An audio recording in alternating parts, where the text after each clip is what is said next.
یؤتی الحکمت من یشاء. لیکن یہ باتیں حکمت کی ہیں، ایک ہے ظاہر ایک ہے باطن. باطن جو ہے وہ حکمت سے نظر آتا ہے، ظاہر تو سب کو نظر آ رہا ہے. کسی شے کی حقیقت کیا ہے؟ اہل نظر ذوق نظر خوب ہے، لیکن جو شے کی حقیقت کو نہ دیکھے وہ نظر کیا؟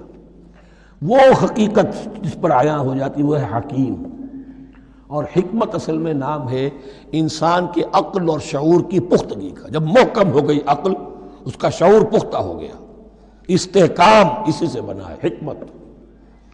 یؤتی الحکمت، اللہ تعالیٰ یہ فہم کی پختگی، عقل کی پختگی، شعور کی پختگی، حقائق رسی، حقائق تک پہنچ جانے کی صلاحیت دیتا ہے جس کو چاہتا ہے.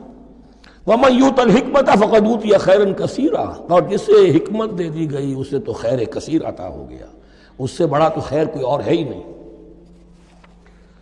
وَمَا يَذَّكَّرُ إِلَّا أُولُو الْأَلْبَابِ، اور نہیں نصیحت حاصل کر سکتے مگر وہی لوگ جو ہوش مند ہیں، جو اولو الالباب ہیں، عقل مند ہیں.